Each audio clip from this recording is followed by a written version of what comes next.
स्वाहा तत्सवितुर्वरेण्यं भर्गो देवस्य धीमहि धियो यो नः प्रचोदयात्।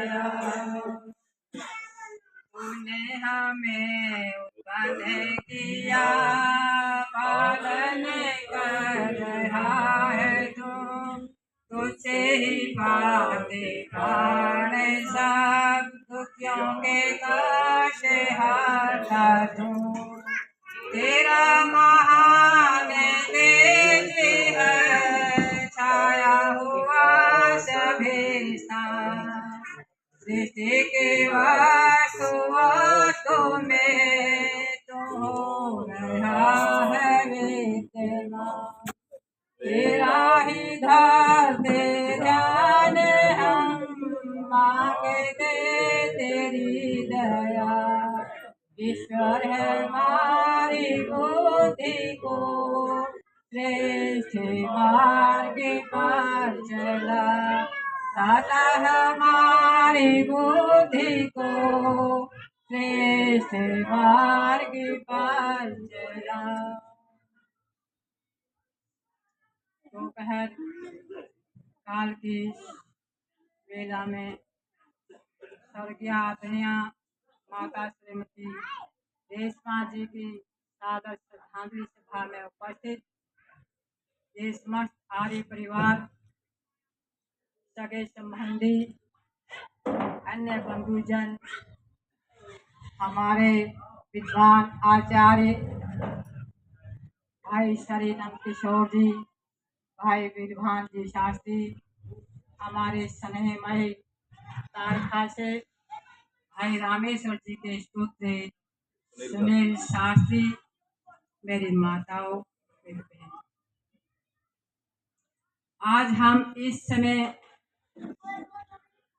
ऐसी महिला की श्रद्धांजलि सभा में उनके श्री चरणों में नमन करने पहुंचे हैं।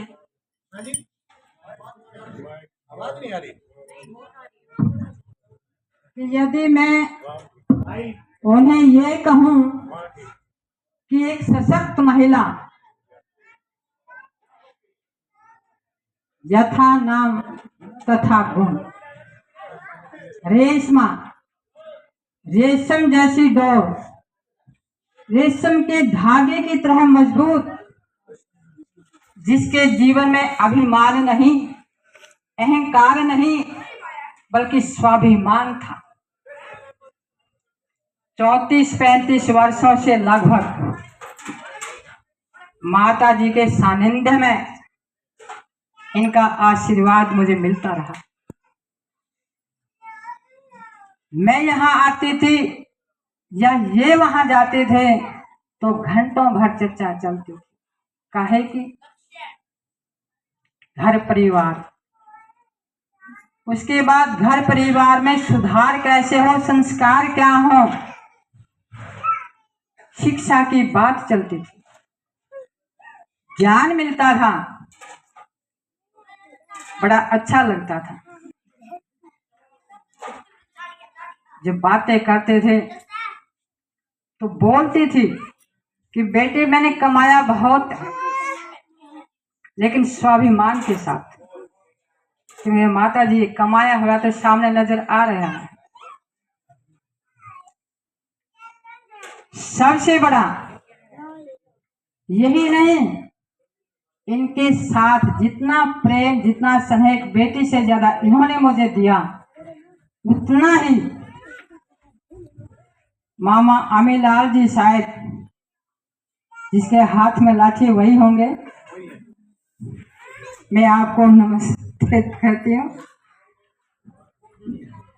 जब भी भाई सुरेंद्र के साथ या शास्त्री जी के साथ पाई जाना होता था तो मैं अब भी कई बार याद करके मन ही मन मुस्कुराती हूँ कि जब पहली बार गए, गर्मियों का दिन था, सायकाल के समय, तो इन्होंने नीचे आंगन से आवाज लगाई ऊपर हमारी मामी जी के लिए कि दर्शना के लिए निखड़ू दूध का लोटा अलमारी में रखा है अलग से, इसको वो देना है।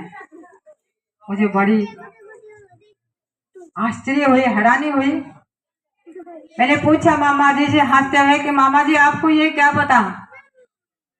कि मेरे को रेशमा ने बता दिया था कि दर्शना कभी यदि इधर आए तो वो पानी का दूध नहीं पीती, एकदम कच्चा निखड़ू दूध पीती है।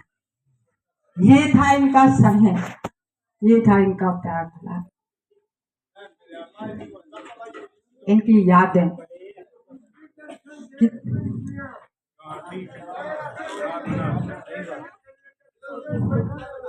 जरूर आऊंगी मामा जी, बिल्कुल आऊंगी।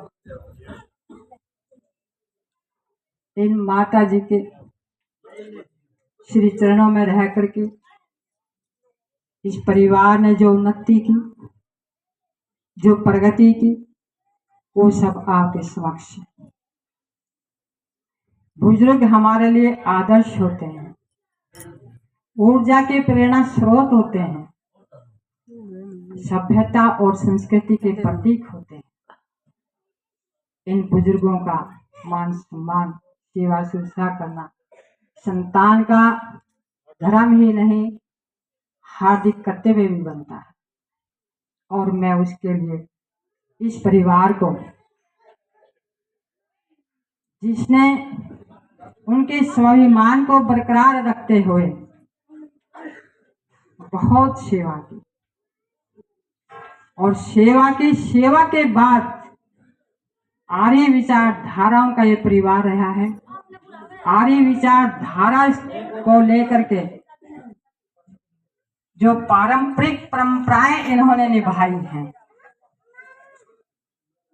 उसके लिए भी मैं इस परिवार का बहुत बहुत हृदय से धन्यवाद करती हूँ।